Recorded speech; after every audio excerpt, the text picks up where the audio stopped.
Good morning, fastball fans, and welcome to the 2018 ISC World Tournament here in Kitchener, Ontario at the Peter Hallman Ball Yard. This morning's game features the visiting host team, if you will, Kitchener Hallman Twins taking on the New Hamburg Nith River Monsters in losers bracket action here on the ISC network. We dip down to the losers bracket here on Friday. I'm Blair Setford with John Thompson this morning, and we are happy to bring you this game here on the ISC network. John, a couple of unexpected teams here in the losers bracket. Nith River making it deep into the tournament, a good young ball team here earlier in the week, and then having to come the long way through the losers bracket. Well, certainly call it the losers bracket, but here we are, game number 63 for the week, and both of these teams every bit in the hunt for the ISC 2018 championship. So it's a slightly overcast day here at Peter Hallman Ball Yard, and we're all set to go. Calling the balls and strikes behind the plate, we've got Justin Van Horn, and on the bases, Dave Selden, and everybody's favorite umpire, I think, or many people, Serge Laflamme from Lévis, Quebec. The battery for the Nith River Monsters, on the mound, Tyler Randerson, a good young chucker who's had a pretty good week here, Blair, so far, and doing the receiving, Ben Heimbuck. Well, go ahead. Leading off for the Hallman Twins, we've got... Gotta get the glasses. Gotta get the glasses on here. We got Ted Migliavaca leading off to the top of the order for the Twins, top of the first inning. Certainly a game of interest to local fastball fans here. New Hamburg, about 20 kilometers down the road to the west of Kitchener-Waterloo. And the Hallman Twins, of course, one of the oldest, longest-standing senior franchises in Canada. So Tio's in the batter's box for the first delivery. Randerson takes a sign.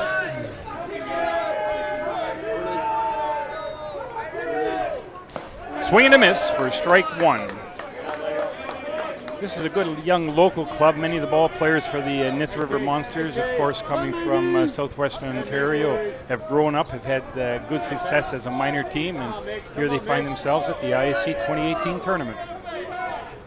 Randerson set. Little outside, evens the count to 1-1. Nith River made their debut at the Grand Rapids ISC World Tournament last year. This team being formed around Tyler Randerson and adding Tyler Pauli. Of course, both of those fine young gentlemen were just at the Canadian Junior Men's Championship in Quebec. Tyler Pauli, the leading hitter in the tournament and the most valuable player. A bunt just goes foul, so Randerson ahead in the count with a pair of strikes against the one ball. Teo Migliavaca, plenty of speed here at the top of the order, can slap, can hit the ball into the gap and run very quick. Nice compliment for Brandon Horn in the two spot. This sets up for an interesting game later today should the Hallman Twins win. We'll talk about that in a minute. One ball, two strikes. Ball gets scuffed up a bit on that ball that rolled to the screen, so Randerson gets a new ball, a brand new ball. This point in the game, top of the first inning. Well, John, right on cue. I see umbrellas going up in the stands. So your weather forecast, I think you said 10-10, did you? Yeah, that's what I read this morning, 10-10, and it's about 10. Swing and a miss. He strikes him out, so Randerson off to a good start with the K, one down. If you're just joining us here on the ISC network, we just got started a couple minutes early. We're trying to do everything we can to dodge and weave around the weather today. Good morning to you, or good afternoon, or good evening, depending on where you are today. Blair Setford and John Thompson with you on the ISC network this morning. The Nith River Monsters in white out on the diamond. The blue top trimmed with red, Kitchener Hallman Twins at the plate. You've just missed a strikeout. Welcome this morning. First pitch to Brandon Horn, the fine second baseman for the Hallman Twins. A bit high, ball one. Horn, one of the local players here, a nominee on a couple of occasions for our Kitchener-Waterloo Community's Athlete of the Year, and just a great young person as well. Set for the delivery. Fouled off. Puts Randerson up. Oh, no balls, two strikes. Excuse me, 1-1. It's not that early. Shouldn't be making that mistake, Blair, but we did. So 1-1 the count to Horn. You know why it only seems early? Because we were here so late last night. Derek Mason on deck.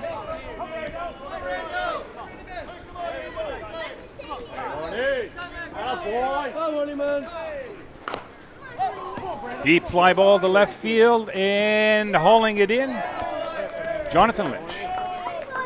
Great swing, great cut by Brandon Horn to the off field, and, excuse me, Liam LaForest, okay. Liam LaForest in left field, and hauling that well-hit ball, well-struck ball by Brandon Horn. 2 out here in the top of the first inning. Thanks, Blair.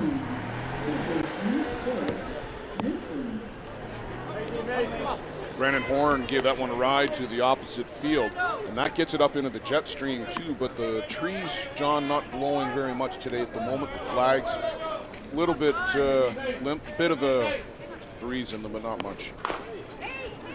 First pitch to Mason, ground out to second. 3 up, 3 down for the top of the first inning here for the Hallman Twins, and that'll bring the Nith River Monsters, home team for this game, to the offense.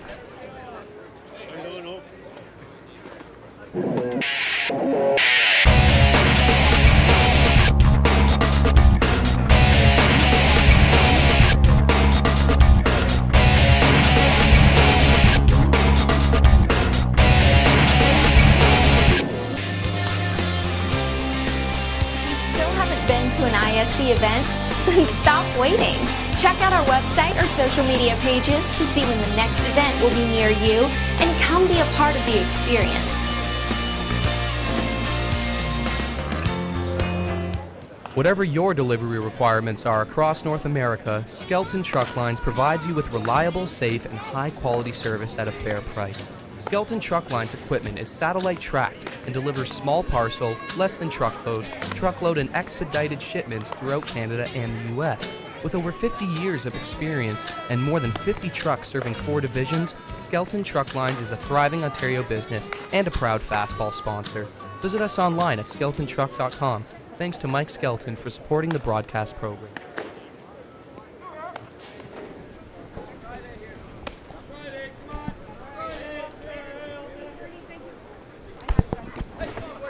So the battery for the Hallman Twins. Got Scott Life on the mound, sporting number 20, and his battery mate behind the dish, Ryan Boland. Leading off for the Nith River Monsters, the shortstop, number 22, Nick Penner. Bottom of the first inning, no score.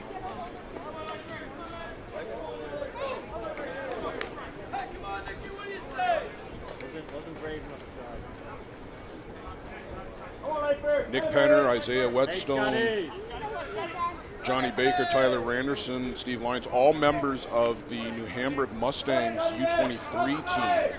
And they were scheduled to be in action this morning. Unfortunately, most of them are here. And because of that, that game had to go down as a default in the U23 division. First pitch called strike. Isaiah Whetstone on deck.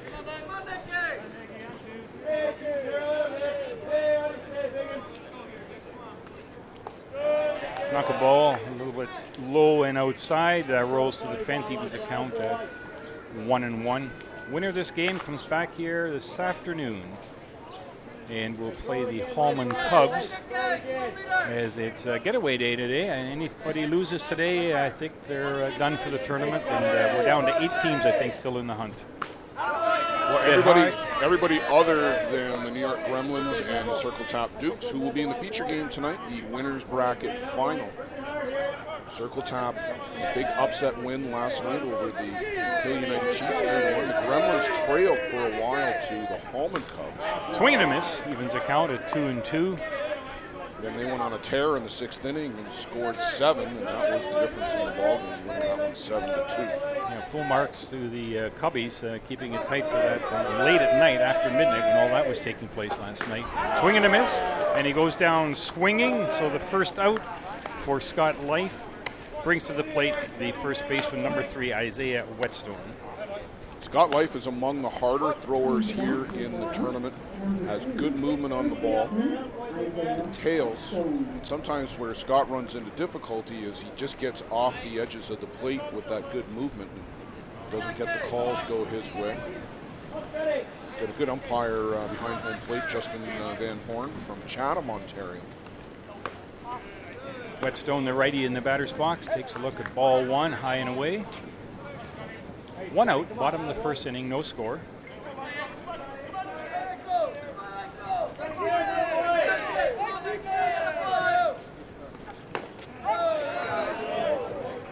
Good pitch, could have been a ball, could have been a strike. In the eyes of Van Horn, his strike equals the count at 1-1.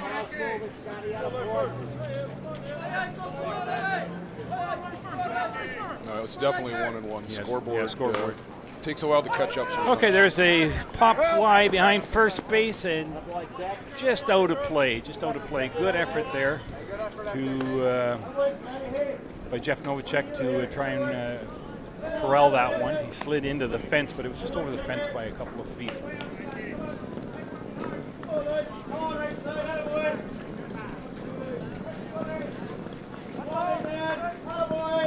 Bottom of the first inning. The count in favor of Scott Life as he sets and delivers. High, way high and outside. I think the count is 2-2 now. The scoreboard's got it correct now. Okay, 2-2.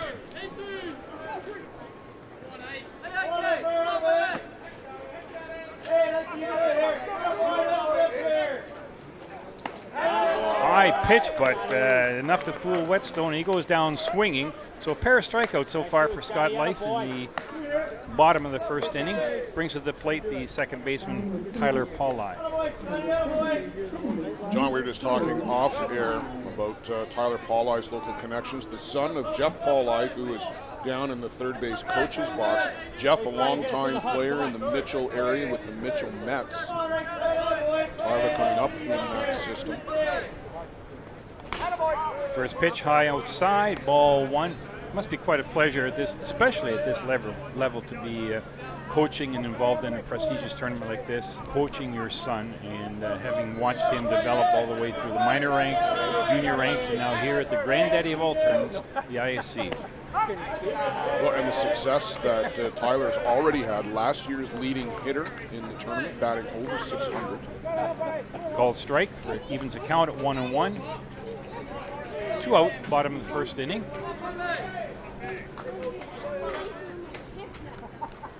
Life bounces one in, must have slipped out of his hand, and the count goes in favor of Pauli. 2 balls, 1 strike. There are 2 out. John, I want to say hello to Chris Abbott down in Nova Scotia, who's joining us this morning. Got the boss button on to make sure the boss thinks he's working when he drops by, but got the game on the screen otherwise. Good, Chris, glad you're listening in. Here's a pitch, ground ball, finds an opening between first and second base, so Pauli is aboard with a single, the first hit of the game. So with 2 out in the bottom of the first, the River Monsters have something going here, Blair.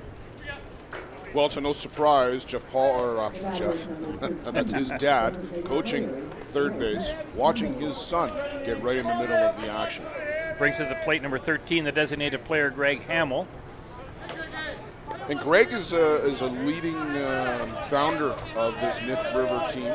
He's the team contact and does a great job managing the club as, I guess, the general manager.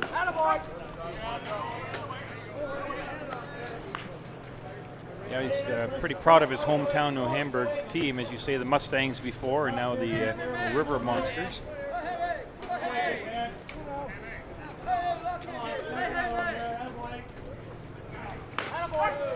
Second pitch, good pitch, just at the top of the letters, takes it to 2 strikes.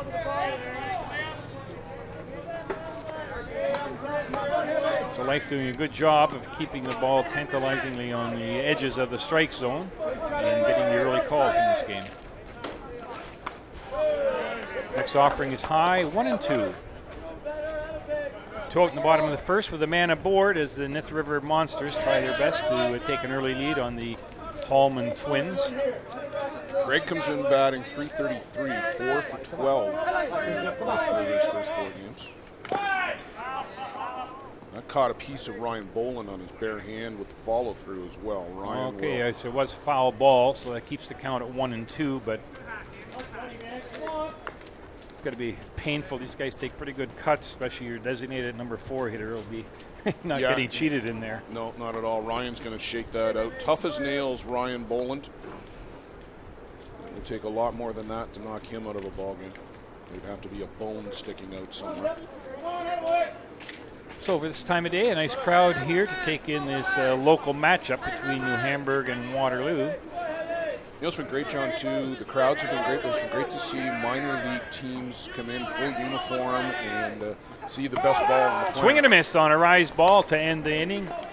And Life faces 4 batters, gets 3 of them on strikeouts. After 1 complete inning of play, it's the Nith River Monsters and the Kitchener Hallman Twins deadlocked at 0s. Jukasa Radio 93.5 FM, operating from the 6 nations of the Grand River Territory, is dedicated to the promotion of Indigenous culture, positive initiatives, language, and music to our youth. We offer a unique blend of top 40, hip-hop, R&B programming, and Indigenous music. You can count on Jukasa Radio 93.5 FM to help your voice be heard. Our interactive call-in shows feature locally produced news, sports, health, current affairs, and social issues. Unique programming with an Indigenous perspective. Listen live at jukasaradio.ca or download the Jukasa Radio app free from your app store.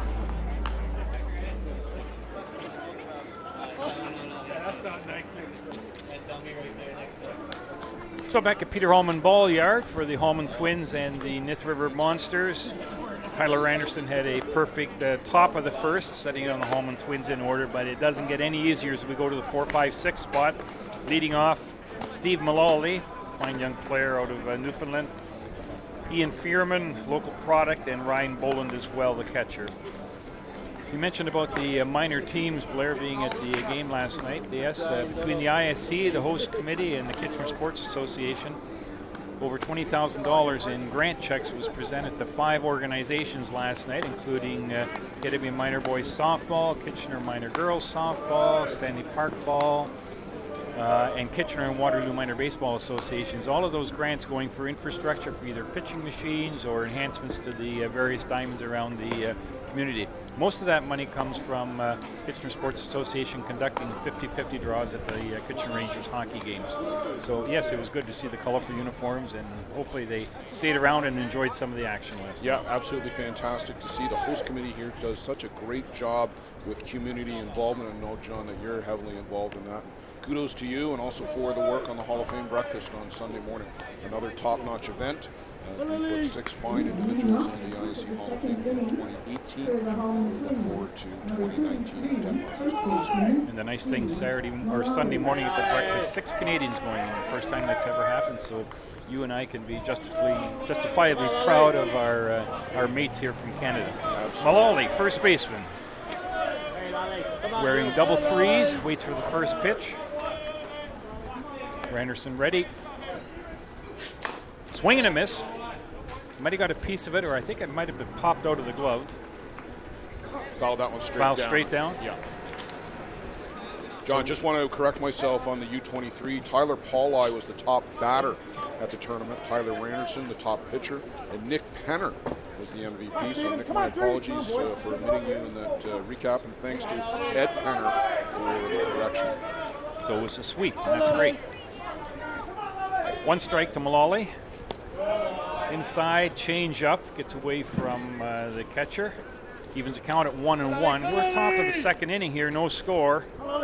Great matchup for anyone following the local teams here in New Hamburg, Nith River Monsters, and of course the long-time Kitchener Hallman Twins. Doing battle here. The loser will be eliminated from the tournament. The winner will advance to the 2 p.m. game against the Hallman Cubs, also from Kitchener. 1-1. Ground ball up the middle and just eludes Tyler Pauli. Steve Mullally will be happy with that. Just a couple of hits for him here this week. He will be happy to get on board and hopefully get onto a roll for the Hallman Twins. So with the man aboard, Steve Mullally on first base brings up shortstop Ian Fearman. Fearman, a long-time competitor at this level of sports, going back at least a decade. Larry, your memory is always much better than mine, but it's got to be a decade. Oh, it's at least that for Ian Fearman, if not more. Coming up through the Jarvis minor ranks and a longtime member of those Jarvis teams through the years, coming over to the River Shark Twins back in 08-09. Fearman waits, Randerson sets. Call on the outside corner. 1 strike, no balls. One of the few people here, John, that can say he has a park named after him in his hometown. That after... Must be a story on that. Well, that after the 2015 WBSC Gold, followed by the Pan Am Gold 2 weeks later. Townsend, Ontario, the home of Ian Fearman, named the local ballpark after him. Second delivery a bit high, brings the count to 1-1. My first thought when you said named after him, I said, is Peter Hallman in the yard? But Peter, of course, Peter Hallman Ball Yard, named after Peter Hallman, who passed away in a motorcycle accident in 1999. The other guy is Steve Mullally. There is a field in a ball field. Ground ball to first base, over to second. They get 1, but Fearman makes it to first base safely, so they cut down the lead runner on the fielder's choice. Fearman now aboard. Just to finish that story, there's a ball field in Placentia, Newfoundland, named for Steve Mullally. So a couple of guys here were recognized for the success of that 2015 Canadian men's national team. There's just something about saying Mullally Field in Placentia, Newfoundland that has a nice ring to it. Just rolls off the tongue. Yep. 1 out, man aboard, brings Ryan Boland to the plate. First offering, swing, and fouled off behind the screen. Ryan Boland, one of the best leaders in fastball. Captain of just about every team that he plays on. There's a lot of leaders on this Hallman Twins team, but Ryan stands out amongst them. 1 strike, here comes the pitch. Ground ball through the hole between short and third, and Boland sets the table now with 2 aboard and 1 out. So the Twins have something going here in the top of the second inning. I think that pitch, Randerson would maybe like to have that one back a little bit too much in the sweet spot. And of course, Boland jumped on it and hit it to the opposite field. No chance for either of the third baseman or the shortstop. One of those seeing eye ground balls. And Twins with 2 aboard and 1 out. Yeah, Tyler Randerson was looking for the outside edge and kind of got the outside half. Ryan Boland just going the other way with it. Probably the best result, really, that Randerson could have hoped for, because those often end up over a fence. Batting now, a designated player, Andy Skelton. First pitch, good on the outside high corner. Call goes to Randerson, 1 strike. Andy's 3 for 8, but Hayden Matthews was the DP after the in the game after the loss, where the Twins shook up the lineup a little bit. Randerson ready. Sharply hit the left field, foul as it just twists down deep into the foul territory, a little bit out of our sight lines. But so the count, no balls, 2 strikes. 1 out, 2 runners on base. Mullally at second, Ian Fearman at second, and Ryan Boland. Mullally was forced out at second earlier in the inning. High pitch, 1-2. So I think Randerson now trying to tease on the corners and get Skelton to maybe chase one.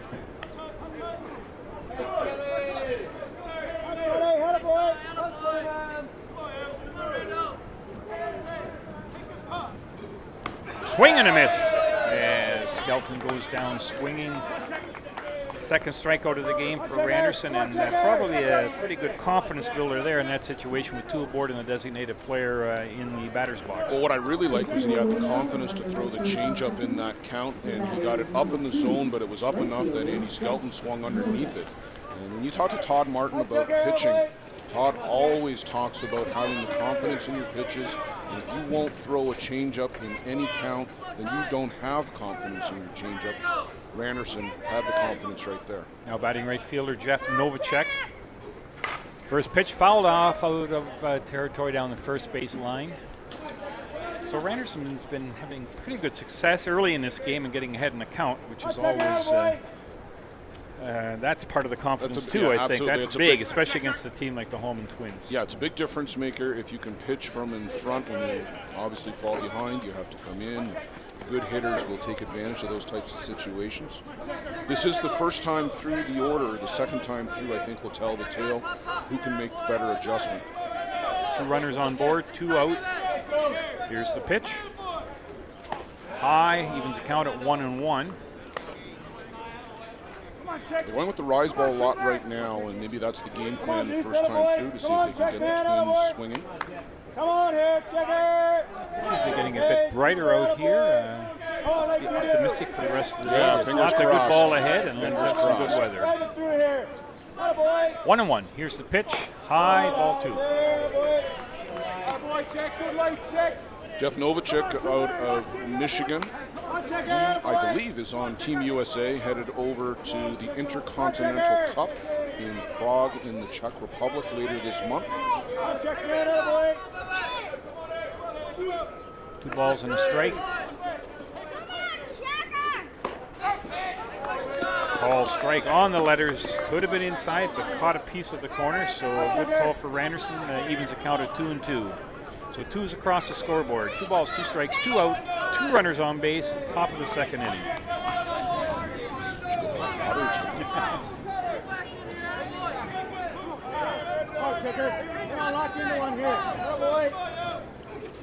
Fouled off again. Keeps the count at 2-2. So what's the history? What did Jeff play, Blair? I'm asking for your memory here. Where has he played in ISC previous tournaments? I'm not that familiar with his name. Jeff was with, I believe, the Midland Aces a couple of years ago when they won the ISC 2 a few years back, and then was with the Northeast Drillers squad before getting hooked up with the Twins the last couple of seasons. Very good hitter. Good eye at the plate. He did spend a year with Hill United as well.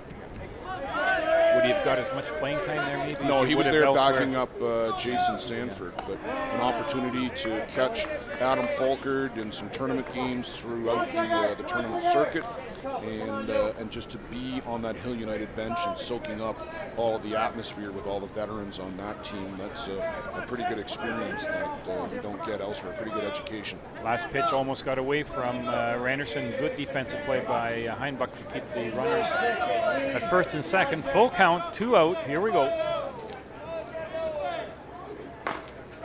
Fouled off again. Seemed to jam him on the inside corner about belt high. Of course, runners off with the pitch. 2 out, full count, as the Hallman Twins try to score first in this game. Top of the second inning. No score. Tyler Anderson on the mound. Ben Heinbuch receiving. Here's the pitch. Ground ball too short, and a great play.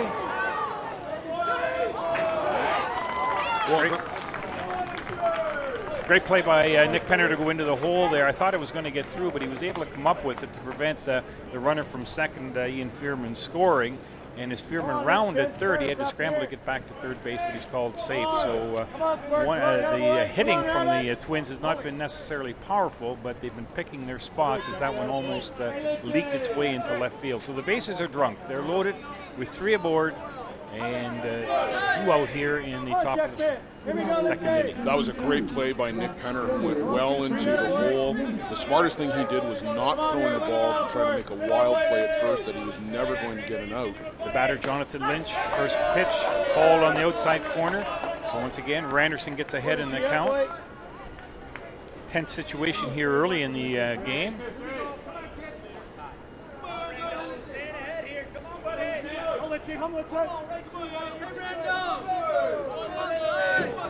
1 strike. Here's the pitch. Foul down the first base line just by a foot or two, and it was corralled quite easily by Isaiah Whetstone.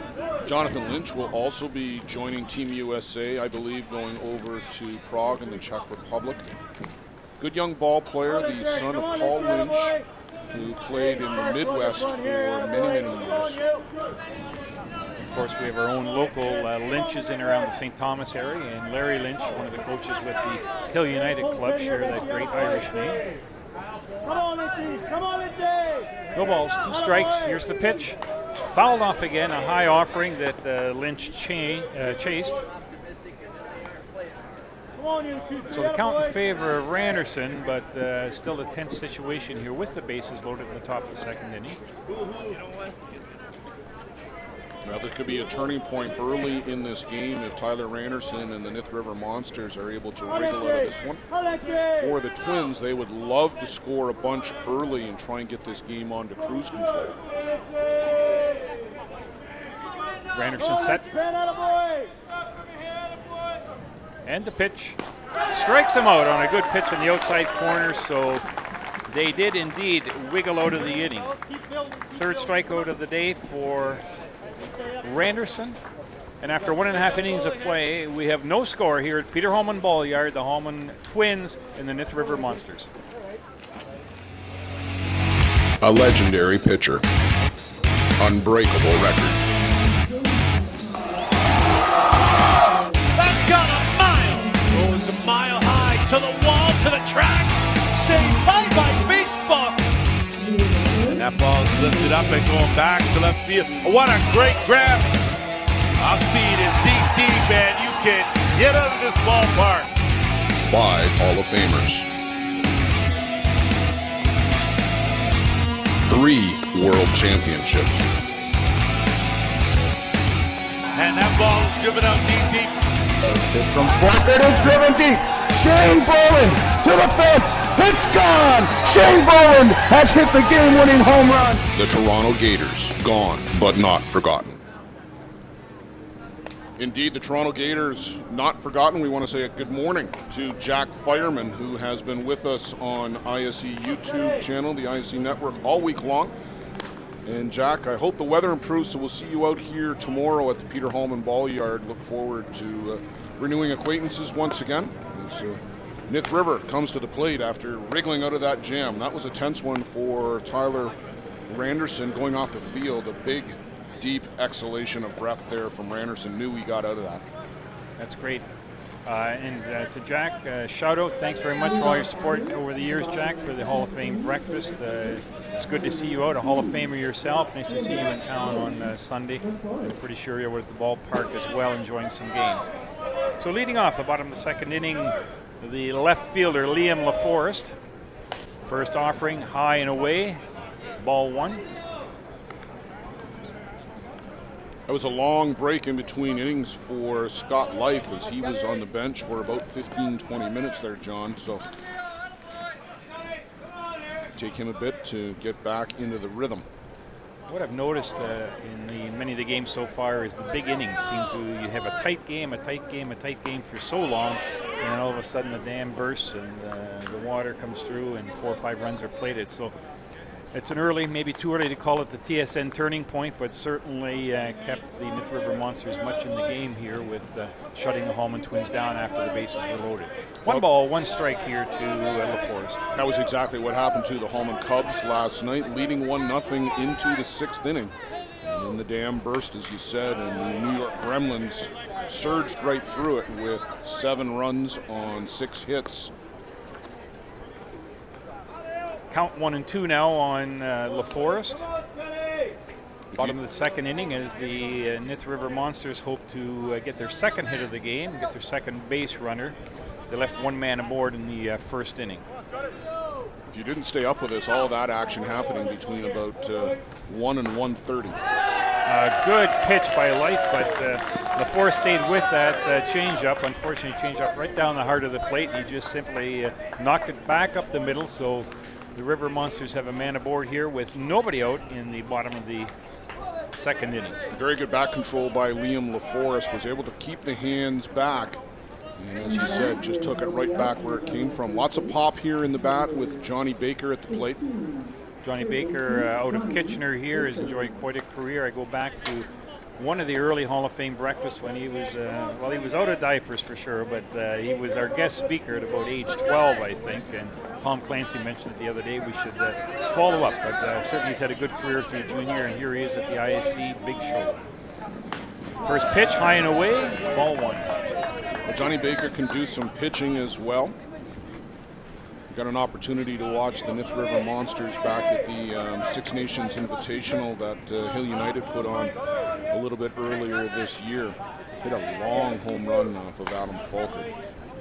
Attempted bunt as he tried to move the runner down to second base. He might have got just a little piece of it. Counts even at 1-1 on the attempted bunt. Unfortunately for Nith River that game, that was the only run that they got.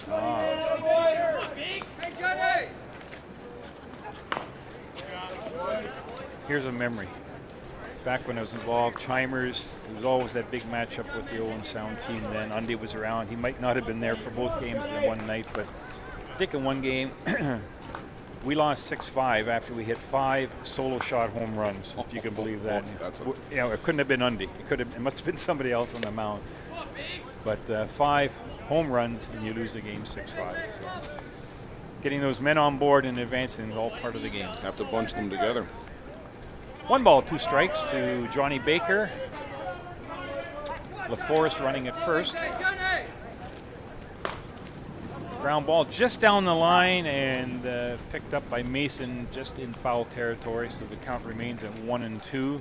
Well, Jarek Mason was in a hurry to come down and get that one as it got about 2-3 centimeters onto the foul side of the line, and Derek did not want it to make a sudden right turn off of a pebble or something.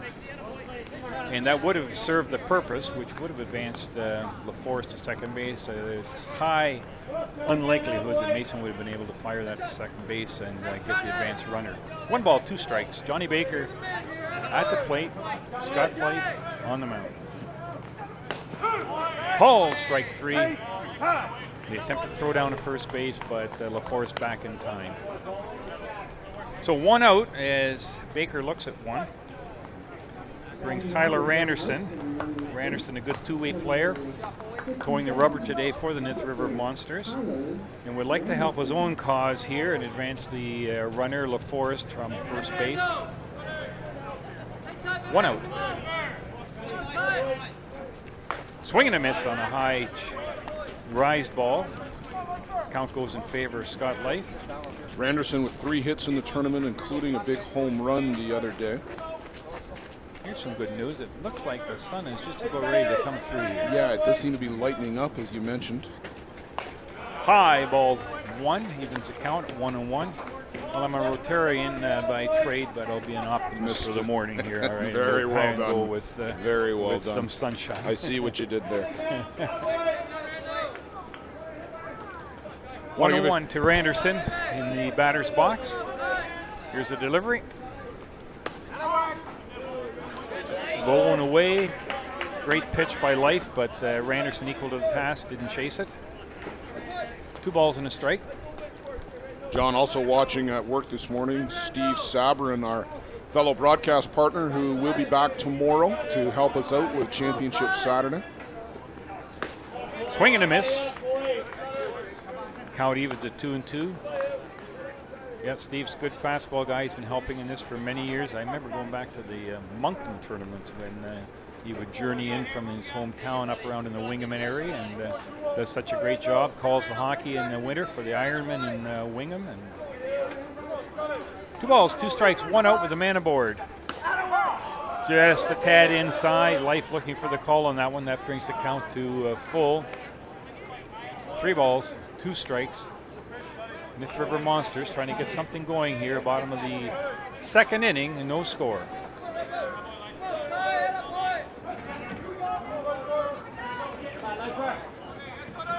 The pitch.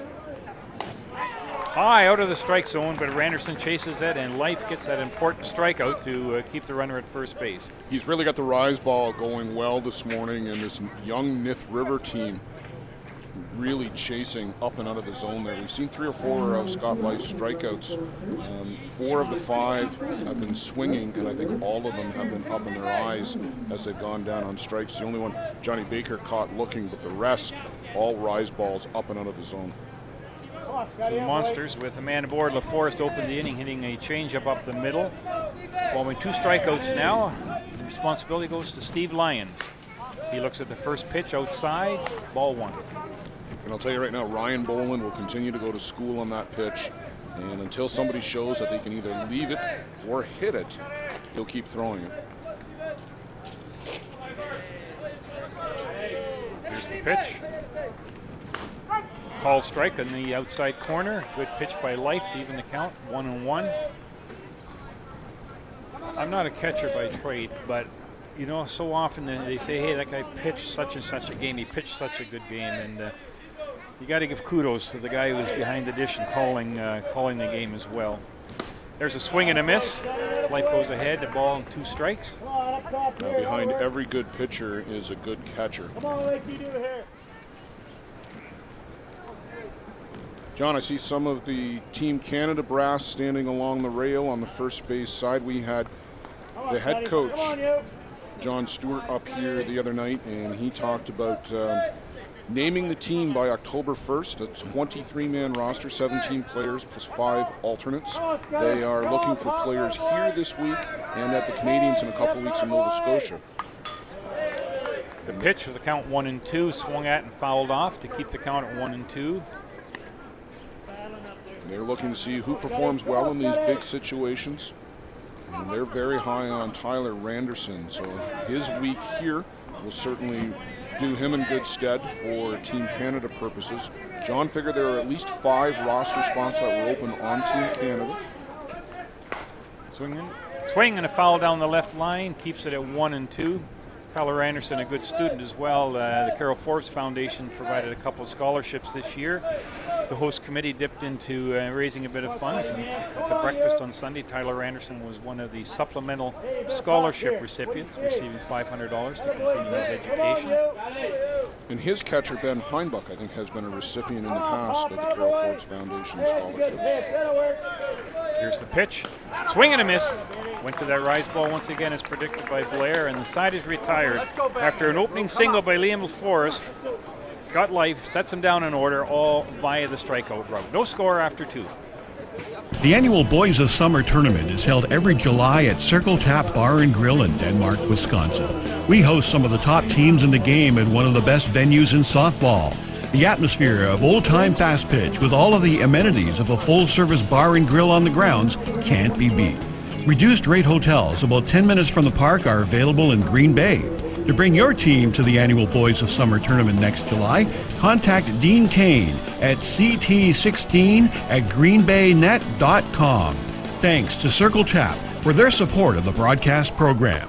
For all your team uniform and equipment needs, fastball, slow pitch, and hockey, for players and teams, make sure you visit Corbett's Source for Sports on the South Service Road in Oakville, Ontario. There's a lot of deals to be had on all kinds of equipment. Thank you to Paul Hurd and Corbett's Source for Sports for their generous sponsorship of the broadcast program.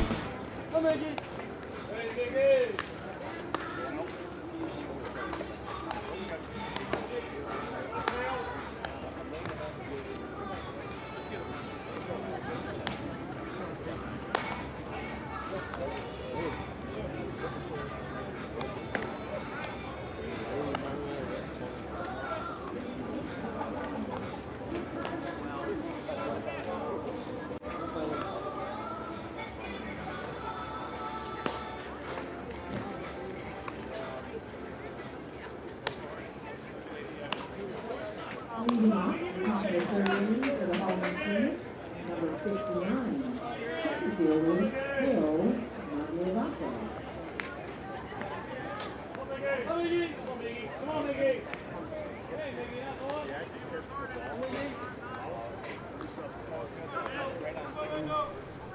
Okay, we're back to Peter Hallman, top of the 3rd.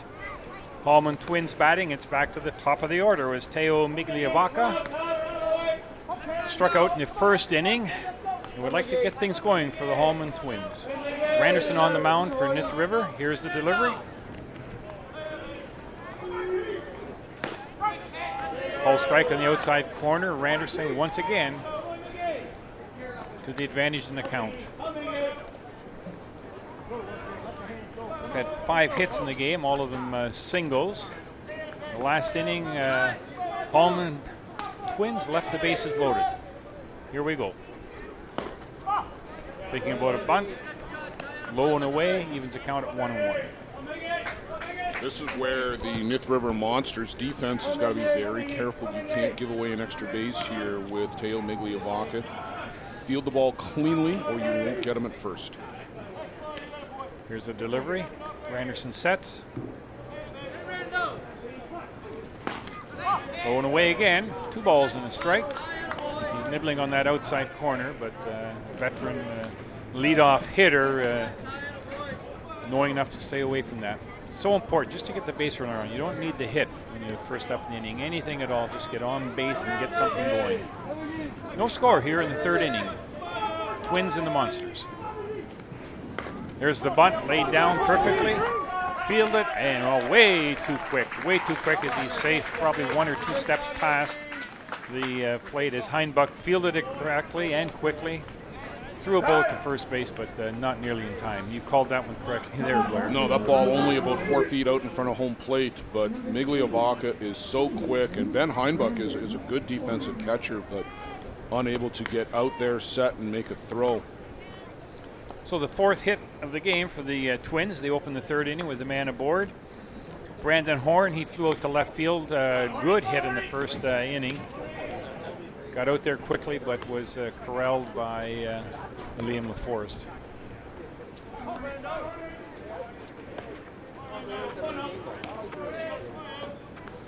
So we'll see if the Twins play small ball to get this first run in the game. They're coming into the heart of the order. Brandon Horn, number 2 in the lineup. Stolen base down to second, throw a little weak, but they wouldn't have got him anyways. He was there almost standing up at the time the ball arrived. Yeah, I would expect the Twins to try and take advantage of Ben Heinbuck. A good arm, but especially when you've got the speed of Migliavaca and some of the others on this squad, I think Steve Kuzer will have his Twins in motion all day long. So with your 2-3-4 hitter coming up, man, it's second, scoreless game. Are you going to bunt him to third, or are you going to let the bats take over here? Personally, me, I'm letting them swing. Others disagree, most notably Joe Todd standing behind us. Here's the pitch, low and away. That's you, Horny. I like to play the game or manage the game the exact way that Steve Kuzer just did it there. Get the guy in first, take advantage of the speed that you've got. Don't waste an out on a bunt, and then let your guys swing the sticks. Let's see how it unfolds here. Brandon Horn at the plate. 1 ball, 1 strike. Low, ball 2. Well, it helps if you got scrappers who can hit the ball pretty well too, where you don't. It does. Yeah, it absolutely does. And I mean, you've got national team players at every position for the Kitchener Hallman Twins. Canada, USA, and Argentina all represented. 2 balls and a strike. Here's the delivery. Ground ball up the middle, off the glove of the pitcher Randerson over to first base, and they got him by a whisker. So the runner advances to third, mission accomplished. And with 1 out now, we bring Derek Mason, a fine young player from the West Coast, who's with the Hallman Twins this year. Depending on your point of view, either good luck or bad luck there for Brandon Horn and Tyler Randerson, just tipping that ball enough to get it into the glove of Tyler Paulai. Good strong throw from the youngster to get Brandon Horn, John, as you said, just by a whisker over at first base. But that ball looked like it was going to get up the middle, and I thought Brandon Horn had the first RBI of the game, but we've got a runner still at third. So as the sun shines now, the Twins are threatening. Man on third, only 1 out. Derek Mason, the batter. First pitch, low and away. Count goes in favor of the batter. Looked like Randerson stumbled a bit coming out of the release of that pitch. People have been struggling with the landing area all week here on Diamond 1. It's a little soft at the front of the circle.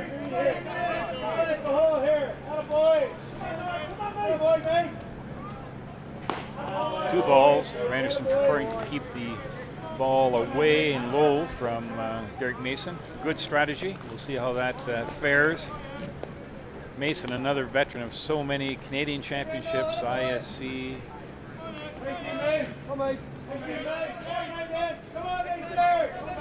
Two balls, no strikes. Here's the pitch. Good cut out of play by Mason as he didn't quite get around on that one and fouled it almost directly behind us here, Blair. Count goes to 2 balls, 1 strike. Well, Derek for years played on the California A's team, and that team finished its life, I think, as the BC A's, topping out with a 4th place finish a couple of years back.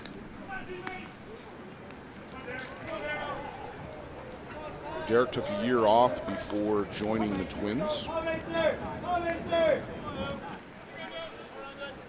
He was a young child at home. Runner at third. 1 out. Fouled off. It's a good wiggle. Come, Ace. Keeps the count at 2 balls. And keep working for us. Come, Ace. Evens the count at 2 balls, 2 strikes. And John, here's where the speed of Teo Migliavaca will come into play again. Nith River defense is in. Derek Mason hit a hot shot to Tyler Pauli at second base his last trip. It was in the hole, and it was a good play by Pauli to go get it. He would have no chance at home. It's going to have to be hard right at somebody. Here's the pitch. Fouled off again. In fact, Nick Penner playing back. Looks like he's conceding the run to try and get the out, but on the right side, Pauli is in. A good at bat as Mason has fouled off several pitches now. That was a good delivery by Randerson.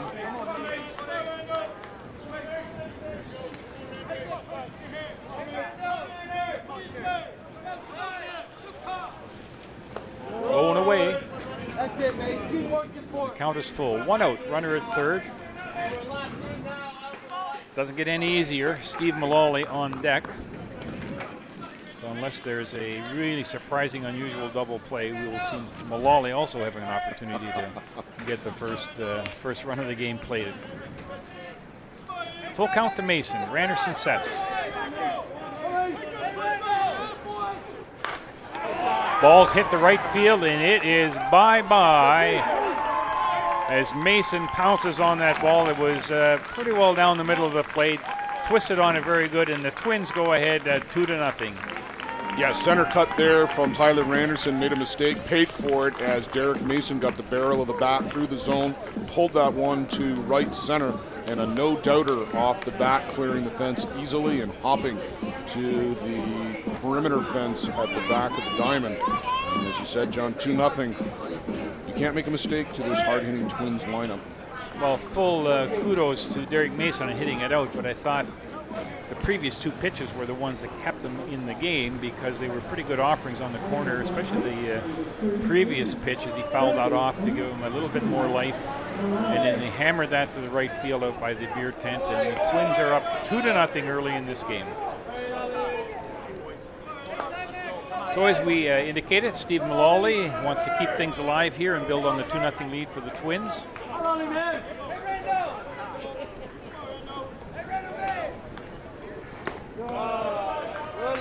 Low as Mullally takes a look. 1 out, bases are clear right now, but number 4 hitter Mullally hoping to launch another rally here by the hometown Kitchener-Hallman Twins. Fouled off down the right side. Nith River Monsters have the home field advantage for this game, even though it's the Hallman Twins home park, as they're one of the host teams for this 72nd annual ISC tournament. Next year, where do we go, Blair? Denmark, Wisconsin. Circle Tap organization led by Darren Derricks will be our host in 2019. And I'll tell you, the excitement from the players, the teams, the organizations, the administrators, everybody is looking forward to going to Denmark, Wisconsin, a new location on the World Tournament circuit, and a legendary location. Of course, they host the Boys' Summer Tournament every year. It's just a great venue. 1-1 count, pitch out of the strike zone, but Mullally chases it. Darren Derricks has invested a lot of money in renovations at the park, improvements to make the facility right at the Circle Tap Bar and Grill a top-notch diamond, installing dugouts and all new fencing, upgrading the infield, and then they've upgraded the 2 satellite parks that are in the town of Denmark as well. So a lot of money being invested in this one, and I think it's going to be a great one. Here's a delivery. It's popped to left field and falls in for a Texas leaguer. Misplayed by Liam LaForest. So a single and an error, and Mullally makes his way to second easily. With nobody out, or one out, excuse me, and a runner at second base, the Twins looking to build on their lead. 2-0 Twins as they continue to launch their offense here in the top of the third inning. Well, those are just kind of the little things that all add up to extra runs here and there. That ball just hopping away off the glove of Liam LaForest, but it gives Steve Mullally an extra 60 feet of real estate, and now you don't have to bunt. That's going to be it for Tyler Randerson. He will give way to Greg Hamill, who was the designated player in this game. Tyler Randerson got through the first unscathed, wriggled out of a big jam in the second, but a single and a home run, and now another hit, and that is it for Tyler Randerson. Had a really good week here. I would not be surprised to see Tyler Randerson on one of the all-world teams for his efforts. We're going to take a break here, and this pitching change brought to you by the ISC Network and Sports Canada TV.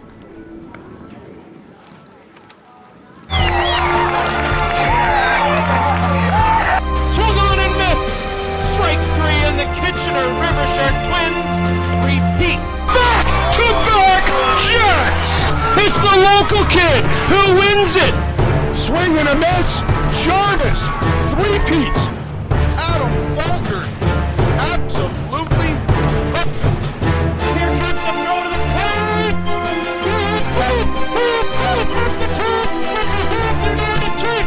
Are the world champions. 2015 ISC Men's World Champions. Shane Bowen has hit the game-winning home run, and the Toronto Gators are world champions. Finally, it's Adam on to first, and the United Chiefs back to the top of the mountain. ISC Canada East, home of champions.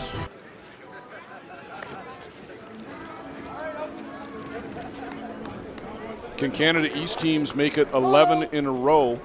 We'll need to see one of them come out of the losers bracket, because that's where they all are right now. There's a couple of them on the field. There's a couple of more still in play.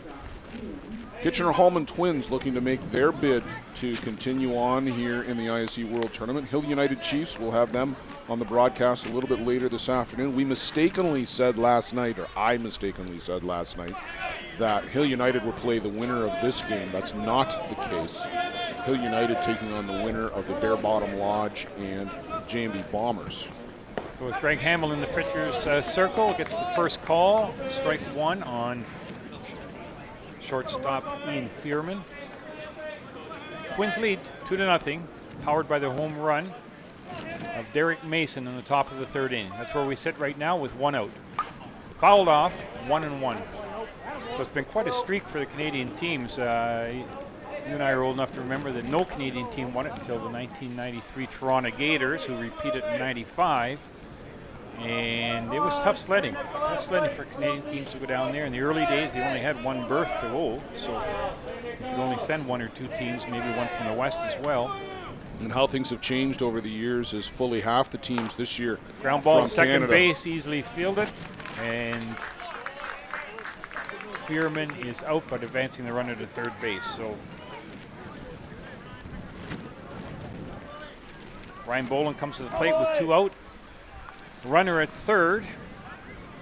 Steve Mullally, who advanced on that infield grounder. And Hamill hoping to shut the door here with 2 out now, and he's facing Ryan Boland.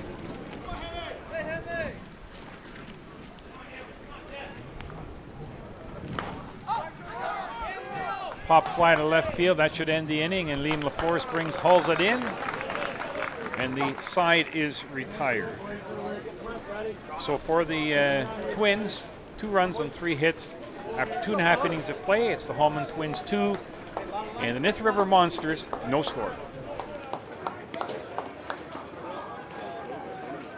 When you're in St. John's, Newfoundland, you're at home. And you're never more at home than when you're at Kelly's Pub, right on famous George Street. Traditional live music and some of the best fish and chips in the city are what you'll get at Kelly's. One of the top fastball sponsors in the country is right here in St. John's. Kelly's Pub, live music, great food, and friendly service. Right around the corner is Three Cheers Pub, home of the 3-time Canadian national champions. Three Cheers is downtown St. John's friendly pub. Affordable drinks and great staff with buckets all day, every day. Three Cheers Pub is a proud fastball sponsor. Kelly's Pub and Three Cheers Pub, come and make yourself at home. Peligro Sports provides the essentials needed to give your team an edge on the field.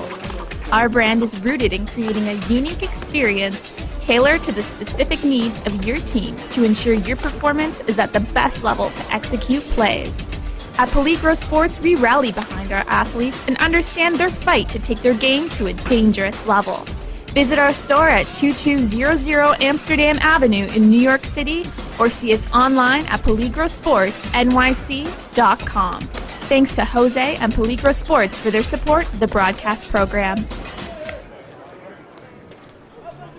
Bottom of the third inning, and the Nith River Monsters come to the plate. Leading off will be the number 9 catcher, Ben Heimbuck. Then back to the top of the order with Nick Penner, shortstop on deck. He'll be followed by Isaiah Whetstone. Scott Life on the mound, his receiver for the Twins, Ryan Boland. We're in the bottom of the third, 2-0 for the Twins. Nith River's had a runner aboard each inning, but they haven't been able to bunch a hit together yet. First pitch high, ball 1. Yes, in the undefeated bracket so far, we've got 2 teams from south of the border. So Circle Tap and New York Gremlins, they'll face off tonight, 7 o'clock. Second pitch high as well. Heimbuck lets it go.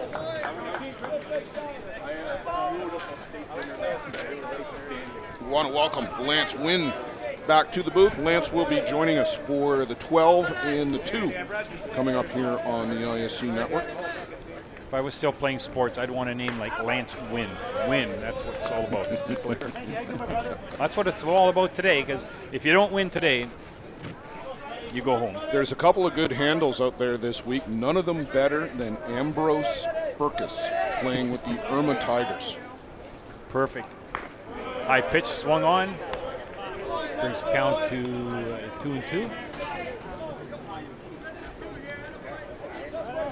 Nice sunshine. This portends good for the rest of the day, and hopefully I hear Saturday's supposed to be pretty good as well. At this point in time, yeah, we'll hoping that we're going to dance around some of these rain clouds and get some nice sunshine here.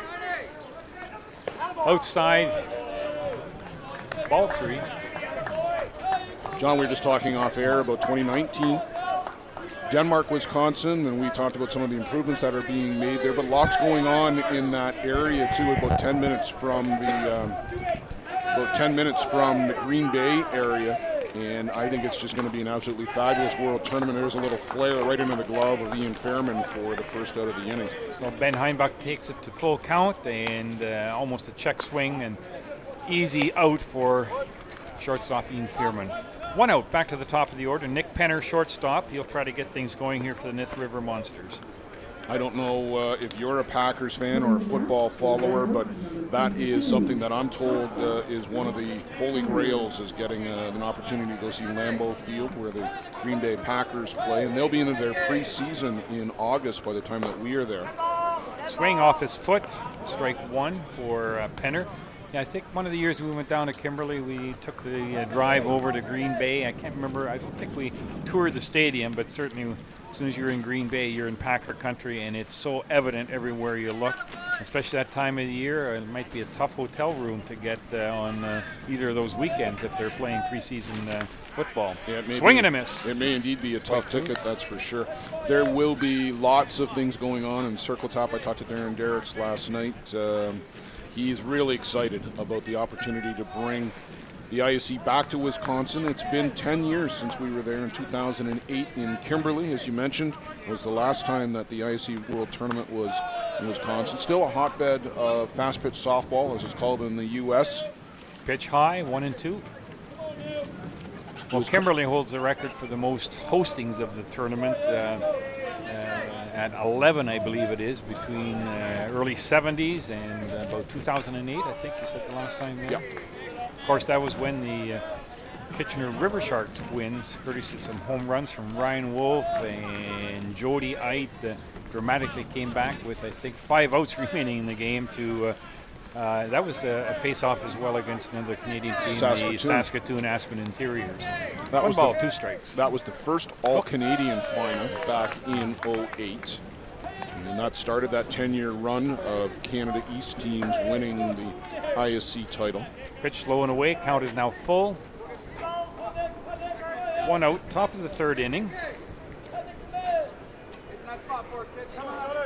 Nith River Monsters hoping to get something ignited here. They trail 2-0 to the Hallman Twins.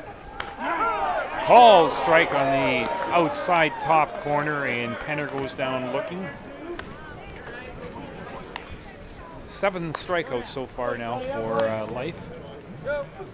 Penner a little bit surprised there on the call, but Justin Van Horn has been giving the high strike all day long. He's been giving the strike up to and about the mid letters, and you called that a couple times, John, and you shouldn't be surprised when it gets called. Now batting Isaiah Whetstone. He swings at the first, misses on an offering down the middle. I think Life took a little off that. It wasn't really a change up, but it was a kind of Darren Zach-like change of pace, just enough to throw your timing off. Yeah, definitely off speed there from Scott Life. I'm sure he'll love to be compared to Darren Zach. Second pitch high and away, counts 1-1. Z-Man's here in the Legends, I assume. I believe he is. Yeah, I saw his name on the roster. Any given year, any given team, and could be any given Darren Zach, so have to check our book. Yeah, I'll be honest with you, I haven't had the opportunity to see any of the Legends games here. Been involved with the ISC2 team the last couple of days very heavily. Called strike 2. 1 ball, 2 strikes, 2 out here in the bottom of the 3rd inning. Your Nith River, you need to bunch a couple of hits together and try and get a run back as soon as you can. You don't want to be chasing this all the way into the 6th and 7th inning, trying to scratch 2 against Scott Life at the end of the game. Here's the pitch. Called strike 3 for strikeout number 8 for Scott Life. 2 in a row this inning via the batter taking a look. After 3 innings, Hallman Twins 2, Nith River Monsters no score. If a man runs for president, interviews for a high-level job, or needs a good table at a smart restaurant, chances are he'll be wearing a suit. Mr. Ned is your custom tailor in New York City. Located at 137 Fifth Avenue, we provide our clients with the highest quality custom suits at affordable pricing. Our range of fabrics is second to none and will fit the needs of any well-dressed professional. Whether it be everyday business attire or a special occasion, we have the ability to make you a man of distinction. Visit the store at 137 Fifth Avenue in New York or see us online at MrNedNYC.com. We thank Mr. Ned and Var Matosian for generously supporting the broadcast program.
So back at Peter Hallman Ball Yard as we get into the middle innings here, top of the 4th inning. The Twins enjoying a 2-0 lead, courtesy a pretty good shot. Not quite the monster, but a good shot as it cleared the right field fence to play 2 runs in the 3rd inning. Hallman Twins 2, Nith River Monsters no score. Coming up to bat, 7, 8, 9. Andy Skelton, the designated player. He'll be followed by Jeff Novacek and Jonathan Lynch. Here's Greg Hamill's delivery. First pitch. Swing and a miss on a ball that was low and away. So I don't know whether Hamill has something working there or just the Skelton a little bit anxious on jumping on that first offering. Well, Greg Hamill will offer a contrast in styles from Tyler Randerson. Randerson featured almost exclusively the rise ball through his 2 and a bit. Greg Hamill much more of a drop ball pitcher. The first 2 pitches have been drop balls. Counts 1-1 as Skelton laid off the second pitch. There's a rise ball. Out of the zone, 2 balls, 1 strike.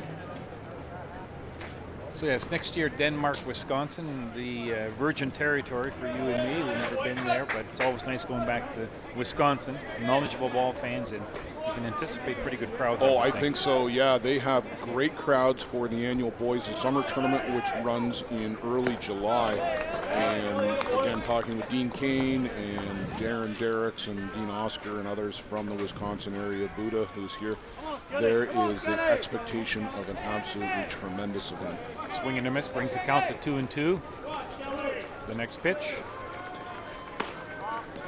Very, very close. I think Hamill has to be happy with the position of that pitch.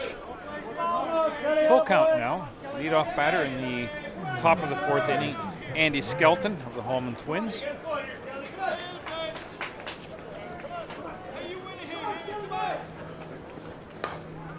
Swing is fouled out of territory behind the screen. Stands starting to fill in as the sunshine entices him to come out and watch some pretty good ball today.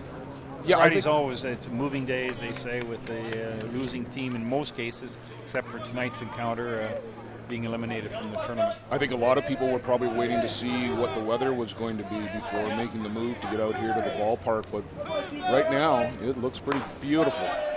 On the full count, pitch single to right field sharply by Skelton, so the Twins got something going again here in the 4th inning. The man aboard brings up the right fielder, Jeff Novacek. Jonathan Lynch on deck. Winner of this game, which at this time, with the Hallman Twins holding a 2-run lead, will advance to the 2 p.m. game against the Hallman Cubs. So if you're local and listening in, and the score doesn't change too much, that would be a great human interest story here in the 72nd annual ISC tournament. Well, let's remember back to the 69th, I think it was. In First pitch high. 2015 in South Bend. It was on Thursday, not Friday, that the Cubs eliminated the Twins from the World Tournament that year in South Bend. Andrew Putnam coming on in relief and getting the final out via strikeout. Jeff Novacek, the batter, he's down 0. Called strike. Evens the count. 1-1. That squirted away from Ben Heinbuch, but not far enough for Andy Skelton to advance. As a DP, how's the wheels on Skelton, in your opinion? Average to slightly above. He's not going to set any land speed records out there, but he's not the tortoise either. Pitch low and inside. Damning by faint praise, I guess. 2 balls and a strike, nobody out, with the Twins with a man aboard here in the top of the 4th inning. Let me put it this way, Andy's a smart base runner, and sometimes that's just as good as being quick. Ground ball to shortstop, can they turn 2? They go to, whoa, the throw is a little bit wide, and the runners are advancing. The Skelton comes to 3rd, and Novacek safe at 1st on the fielder's choice. So runners at the corners here with nobody out in the 4th inning. And John, those are the kinds of little things that you hope, if you're a Nith River Monsters fan, don't come back to haunt your team right now. But typically, when you give away extra outs like that and then extra real estate, you end up giving up 1 or multiple runs. And this is where games can unravel for teams very quickly if you can't recover from that mistake. So Nith River Monsters, Greg Hamill has his hands full here with runners at 1st and 3rd. Number 9 batter Jonathan Lynch at the plate. First delivery. They fake the bunt. Runner goes to second uncontested, and now we have runners both in scoring position at second and third. So effective way of eliminating a potential double play. Ben Heinbach out to talk to his pitcher.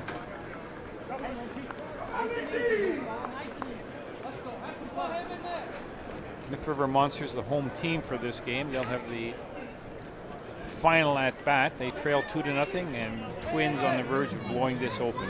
Runners at second and third, nobody out. Number 9 batter, Jonathan Lynch.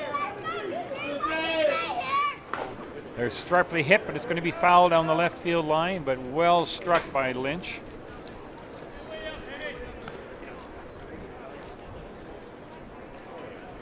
So Hamill ahead in the count, no balls and 2 strikes. But number 9 hitter, Jason Hansen was a number 9 hitter. I did the story on him the other day, if you remember the homer. I absolutely do. 1996, the Tampa Bay Smokers, Jason Hansen. His quote was, "Not bad for a number 9 hitter." That's right, I do remember that. Jonathan Lynch having the opportunity to create a bit of history of his own here. Runners at second and third, Lynch at the plate. Swung on, fouled. Count remains at 0-2. For those who don't know the story, Jason Hansen, the number 9 batter with the Tampa Bay Smokers, a man aboard, and he took a pitch out of the park in Kimberly, Wisconsin at Sunset Park, a walk-off home run in the bottom of the 7th inning for the Tampa Bay Smokers to give them their first ISC World title. They would win another in 1998. Here's the pitch. Green Bay All-Car come through the losers round after, I think, a loss in the second round. They were on a roll of their own with about 7 wins in a row. But Hansen's homer that was heard round the world, isn't that what they say? Swing and a miss for the first out. So Hamill getting out of the jam with at least 1 out so far, but it doesn't get easier. We're back to the top of the batting order here with Teo Migliavaca. Center fielder for the Twins.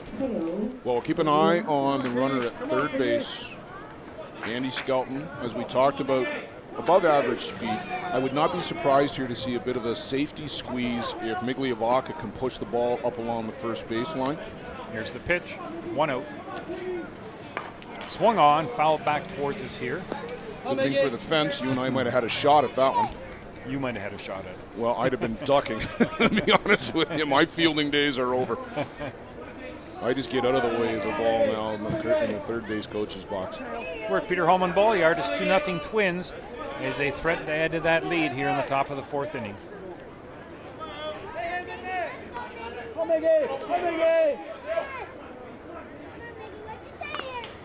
Swing and a miss. That one was very close to the camera that we've got mounted in the backstop there. And our Sports Canada TV producer, Nick Cadis, a little concerned. You got a backup? Yeah, a little concerned about the health of his camera there. Giving you this great picture from behind home plate. No balls, 2 strikes. Here's the delivery. Lynch caught looking. Hamill coming now with 2 strikeouts in a row. Lynch swinging and missing, and now Teo Migliavaca having a look. 2 out, Brandon Horn. So despite what looked like this could be a big inning for the Twins, the Nith River Monsters might have to wiggle out once again. Well, it'll be a morale boost for the Monsters if they can get out of this one unscathed. Here's the pitch to Horn. Outside, ball 1. Andy Skelton running at third. Jeff Novacek at second base. That put 2 aboard with none out, but back-to-back strikeouts. Jonathan Lynch swinging. Teo Migliavaca caught looking. And Hamill poised now to shut down the Twins here in the top of the 4th inning. 2-0 Twins. Elimination game. The loser goes home. The winner plays at 2 o'clock against the Hallman Cubs. Here's the pitch. Called strike. Inside corner. Horn didn't like the call. Hamill happy with it. Counts 1-1 to Brandon Horn. Derek Mason on deck. He's the difference in the game so far with a 2-run homer in the 3rd inning. Low and away. Count goes to 2-1. Yeah, not many rise balls, if any, from no, not maybe a very couple, many. but I don't think they were strikes. I think they were No. far enough away that the batters just laid off. For Greg, they're mostly for show. He is going to try to get you with the drop, mixes speeds a little bit, in and out, does a good job of getting a lot of ground balls. 2-1, here's the pitch.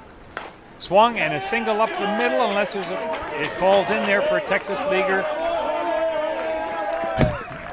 Just a terrific bit of professional hitting there by Brandon Horn. That pitch was low in the outside corner. Rather than try to pull it and roll over on it, he keeps the hands back, flares it out to short center field, just in between the shortstop, Nick Penner, and a hard-charging Trevor Saunders, but nothing either of them can do. They weren't going to get to it, and 2 RBIs for Brandon Horn, and now doubling the lead.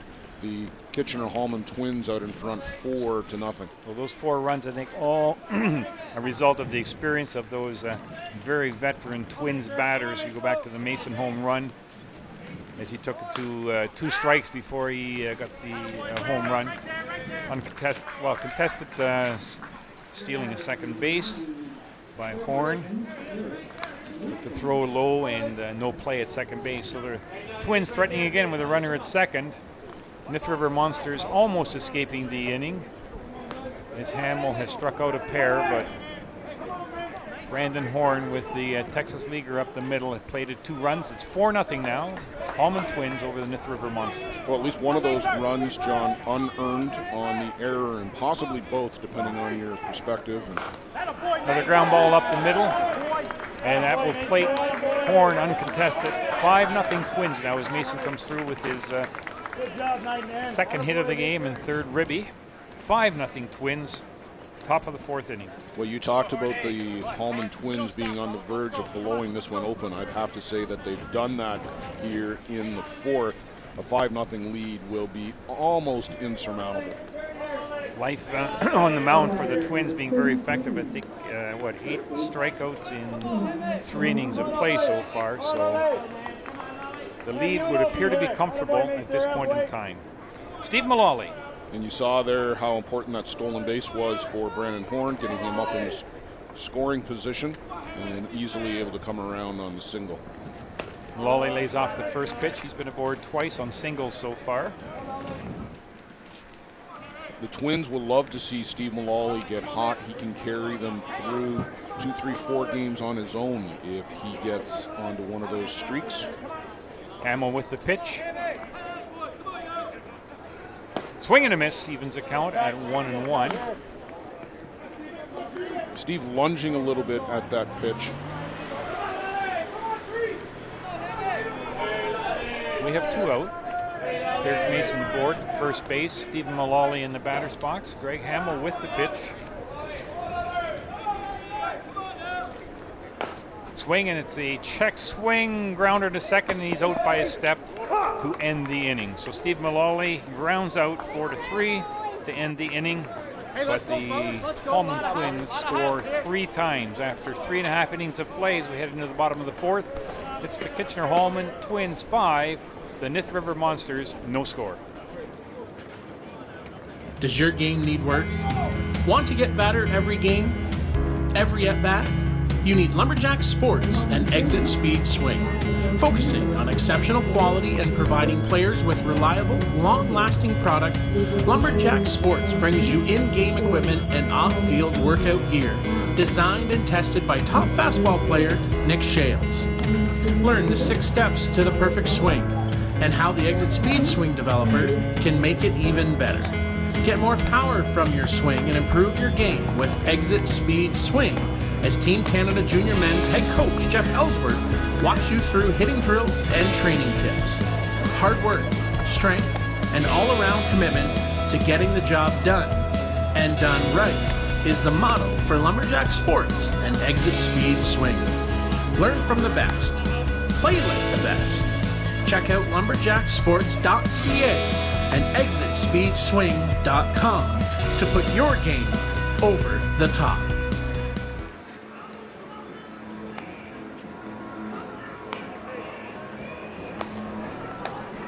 Okay, back at Peter Hallman Ball Yard, we go to the bottom of the 4th inning. The Hallman Twins comfortably ahead 5-0.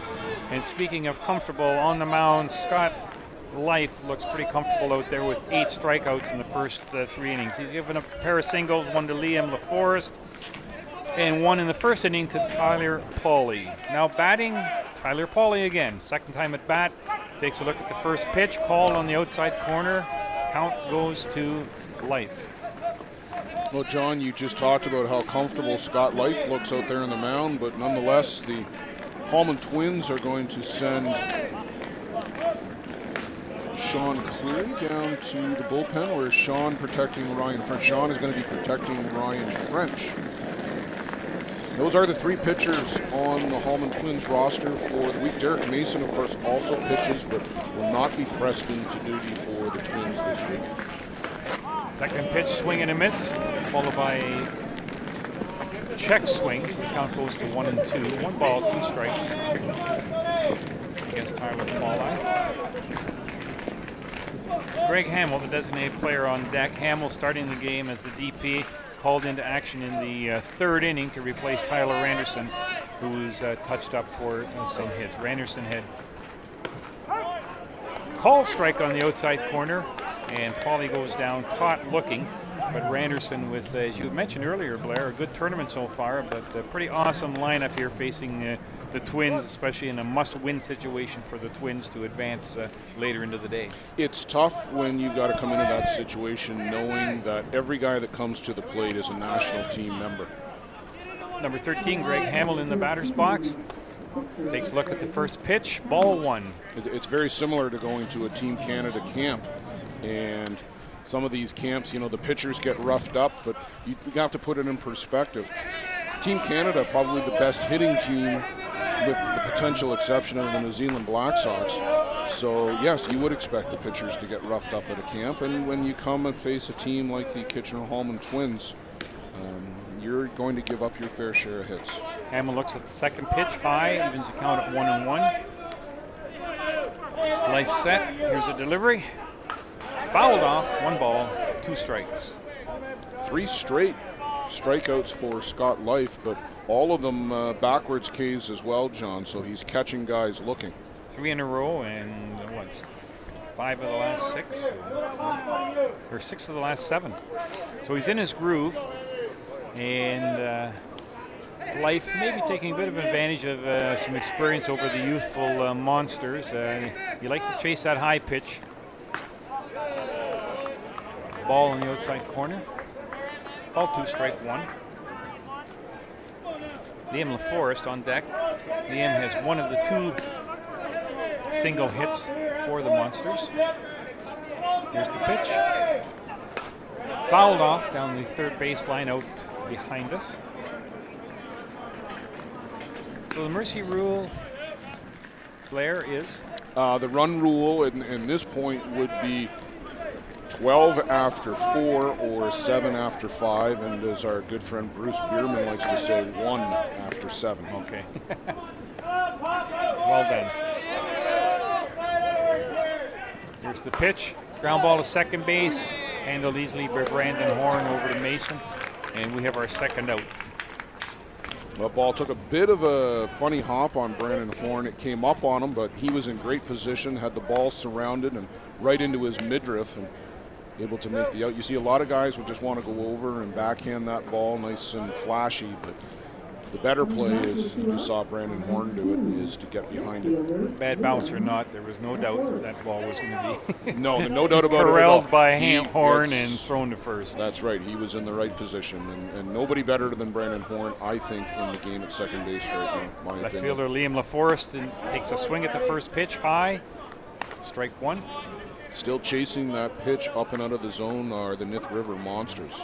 And some of them are well out of the zone, so they must look enticing when they leave the pitcher's hand. Well, Scott Life has got a very good rise ball, but you talked about it, John. I think a little bit of youthful exuberance. Second pitch low and away. Evens a count at 1-1. We have 2 outs here in the bottom of the 4th inning. Peter Hallman ball yard. The Hallman Twins comfortably ahead 5-0 over the Nith River Monsters.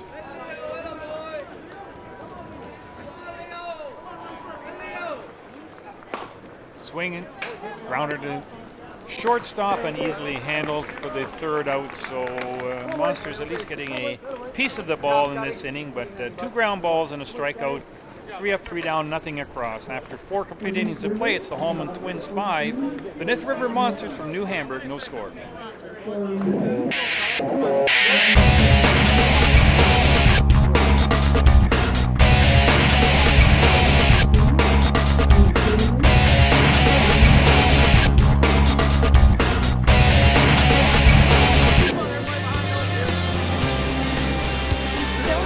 To an ISC event? Then stop waiting. Check out our website or social media pages to see when the next event will be near you and come be a part of the experience. Whatever your delivery requirements are across North America, Skelton Truck Lines provides you with reliable, safe, and high-quality service at a fair price. Skelton Truck Lines equipment is satellite tracked and delivers small parcel, less than truckload and expedited shipments throughout Canada and the U.S. With over 50 years of experience and more than 50 trucks serving 4 divisions, Skelton Truck Lines is a thriving Ontario business and a proud fastball sponsor. Visit us online at skeltontruck.com. Thanks to Mike Skelton for supporting the broadcast program. Back at beautiful Peter Hallman Ball Yard in Kitchener, Ontario, where the hometown Kitchener Hallman Twins are well on their way to a date with destiny. Winner of this game plays at 2 o'clock against the Kitchener Hallman Cubs. That being an elimination game right here, Diamond 1, I assume. Everything here today for the ISC World Tournament is on Diamond 1. It's all on the ISC network. Coming up, it's the J&B Bombers, and they'll be taking on the Bear Bottom Lodge. For the Bear Bottom Lodge, it'll be Michael Hollabraddock, and for the Bombers, Patrick Burns. Greg Hamill toes the rubber. First pitch to shortstop Ian Fearman. Outside, ball 1. And of course tonight the matchup of the undefeateds as we have the New York Gremlins and Circle Tap from Wisconsin, Denmark, Wisconsin. 4-0 on their week, I believe. High, ball 2. Well, for a while there last night, John, it looked like it might be the Circle Tap Dukes and the Hallman Cubs in the undefeated game, which I don't think any of the prognosticators would have predicted. I think it was, 1-0 after 5 innings? It was 1-0 into the 6th, indeed, as the New York Gremlins, the visitors in the top of the 6th inning, exploded for 7 runs on 6 hits. Counts 3-0, offering to Fearman outside, the leadoff batter Ian Fearman walking, taking the free pass to ignite the offense again here. We're in the top of the 5th inning. Ryan Boland, catcher number 10, catching his sign from field manager Steve Cruiser. Well, I think the Twins would dearly love to tack on 2 runs here in the top of the 5th and try and escape from this one with only playing the minimum 5 innings.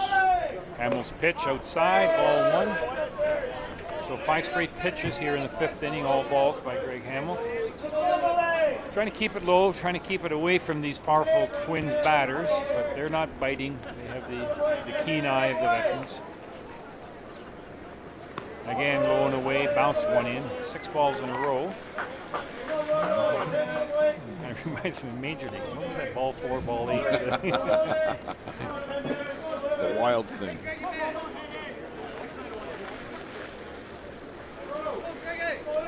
Two 2-0, here's the pitch. Called strike on the letters. So Hamill comes back with a high one. 1 ball. Excuse me, 1 strike, 2 balls. 2 balls and a strike. Nobody out, Ian Fearman running at first base. Ground ball to second, neatly turning the double play. Oh, safe at first. He just came off the bag there at first. The foot of Isaiah Wheatstone slipping off the bag, came off by about 4 or 5 inches. We have a really good view looking right down that first base line, and you could just see some daylight between the bag and the foot. So a hot grounder to second baseman Tyler Pauly. He kind of backhand tossed it to second base, and they got the runner there easily, but safe by a very close call. And the Twins still have a runner at first base. 1 out now. Well, some really good base running there by Ian Fairman. It's easy to say, well, he just quit on it and he stopped.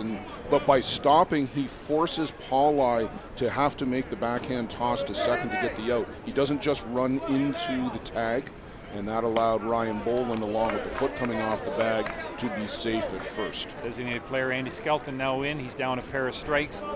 Yeah, smart base running in that. And again, you're a bit of a distraction. If you can just distract the initial ball handler.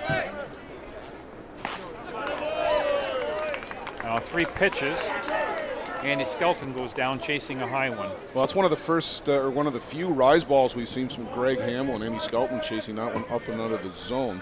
Skelton, his second K of the day, brings to the plate the right fielder Jeff Novacek. Clouding over again, John, and kind of got the feeling we're going to see another sprinkle or two here in the next few minutes. I haven't seen any umbrellas pop up yet, but you just have that feeling that it's close. Novacek lines one up the middle. That'll advance the runner to second base, and the Twins have runners at first and second with 2 out. With a 5-0 lead, an extra base hit here could provide that margin for the run rule to be enforced after 5 innings.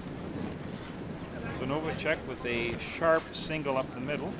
We've got a pinch hitter appearing for Jonathan Lynch, who has struck out twice. So Patrick Sagdal will step in.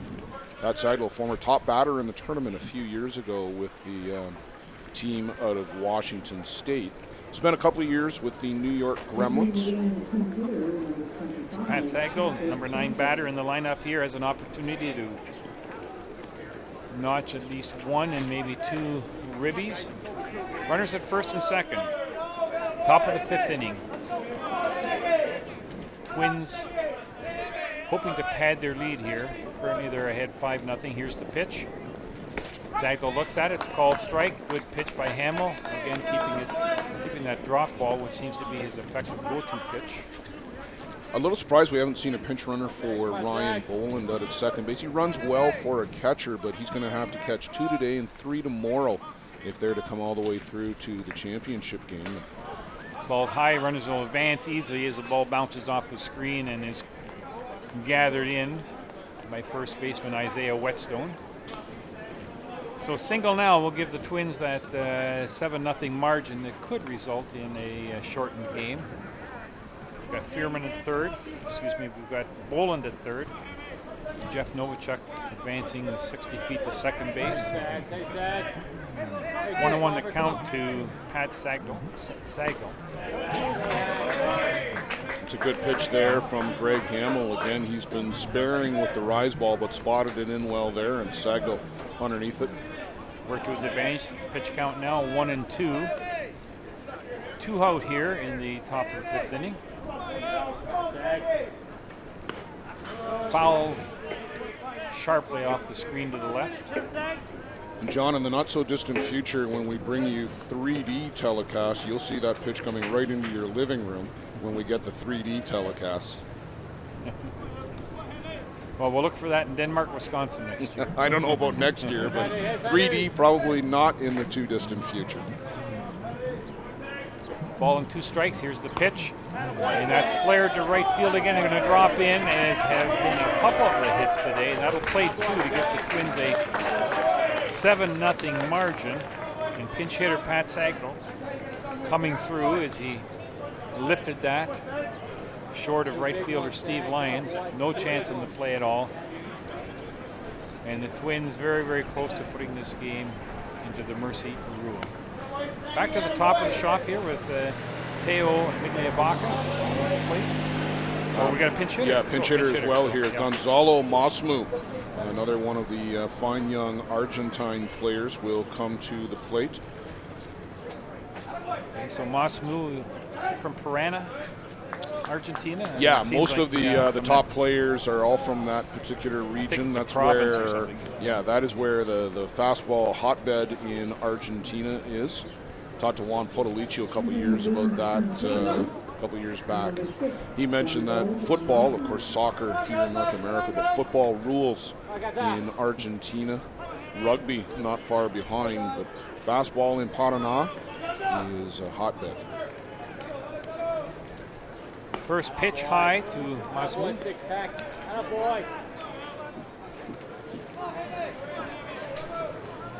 Masmu versatile, listed as an infielder, outfielder, one of those utility players that can fill in so nicely on a roster like the Twins. Inside low, count goes to 2-0. Twins have scored 2 here in the top of the 5th inning. They still have a man aboard at first base. And Sagdahl got 2 RBs on his single to right field. Next pitch fouled off. 2 balls and a strike.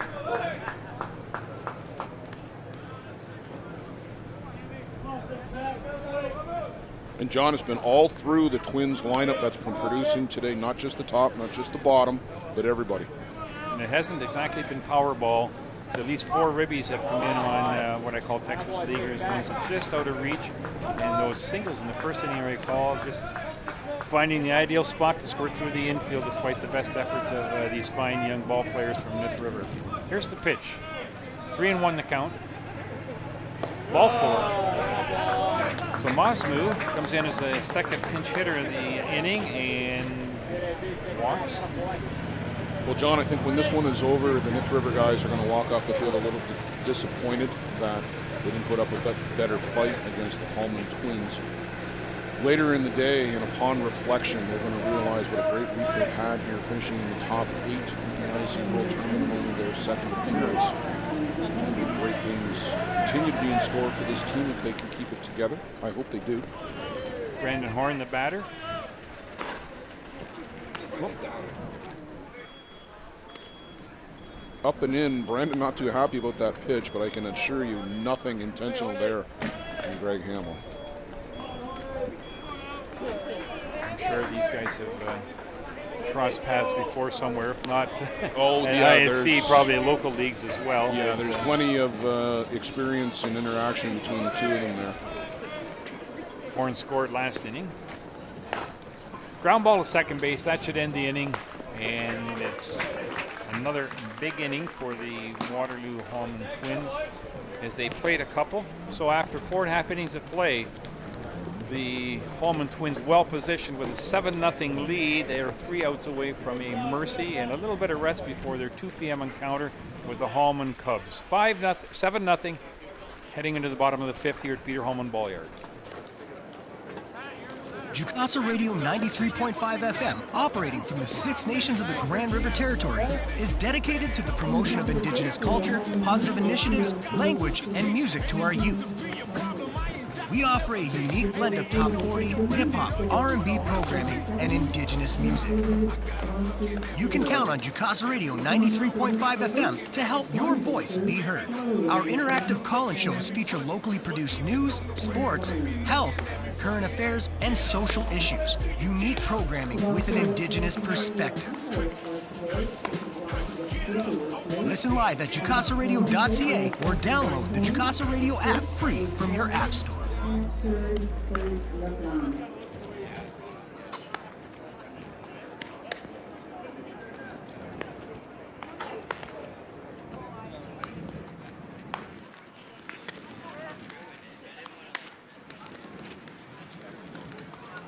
on, Freddy. Come on, Pop.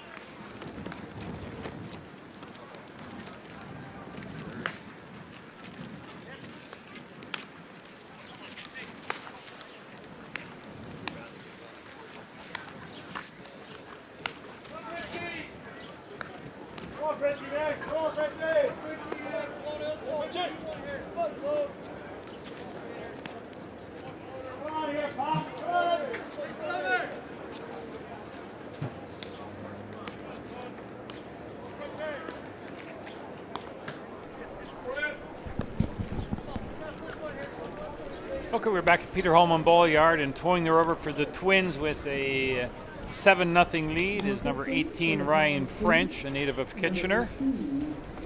And I think we have a pinch hitter here. Yeah, number 4, Sloan Creighton will come on to hit for Johnny Baker.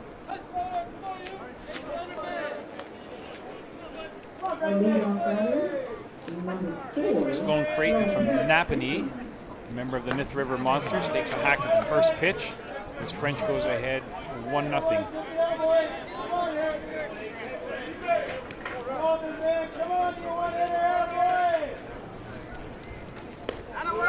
Called strike 2 in the inside corner, so has French had some innings coming into this game? Do you know offhand? I don't off the top of my head. I will take a look for it. Question. No, that's all right. Tough Joe question. Joe Todd hasn't shared his research with me. Change up for call. Strike 3 down the middle as French handcuffs the batter Creighton for the first out in the bottom of the 5th inning. Sloan Creighton, we hardly knew ye. 3 pitches. Another pinch hitter here in the bottom of the 5th for the Nith River Monsters.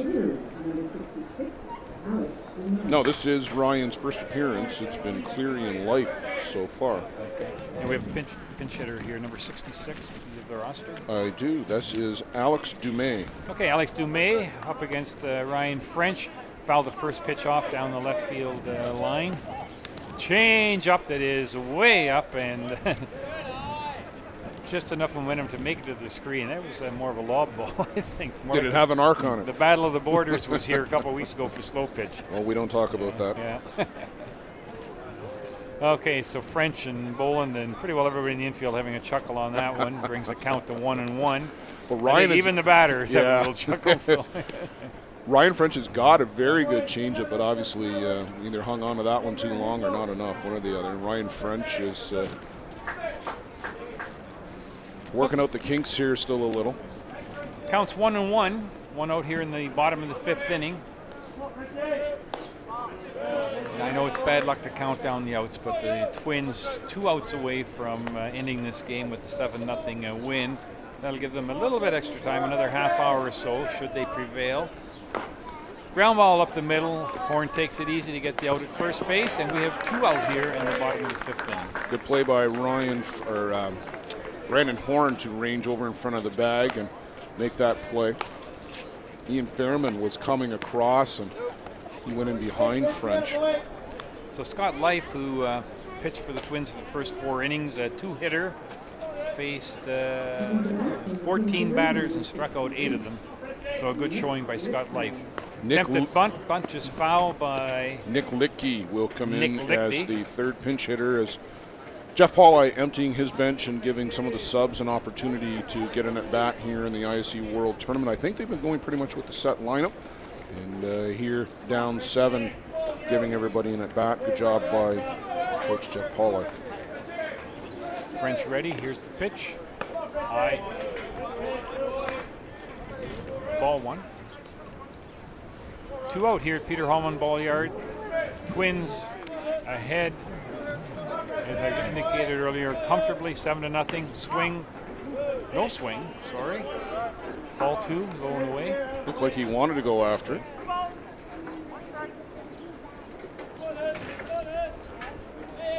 Correction. 2 balls, 1 strike. The umpire got the scoreboard corrected. Fouled off. Counts even now. 2 balls, 2 strikes as we go into the sunset of this game. Ryan French seemed to be on his game here as he is striving to have a 3-up, 3-down inning. The difference being pinch hitter Lichtke, hoping to keep this game at least 1 more plate appearance. Coming up at 12 o'clock scheduled start time, and we're not far off that at this point. It's the J&B Bombers and the Bear Bottom Lodge. For the Bear Bottom team, Michael Holobratic, the young Czech emerging star, and Patrick Burns for the Bombers. Swing and a miss, and the inning and the game as the Nith River Monsters go down in order. 2 of them via the strikeout route here in the 5th inning.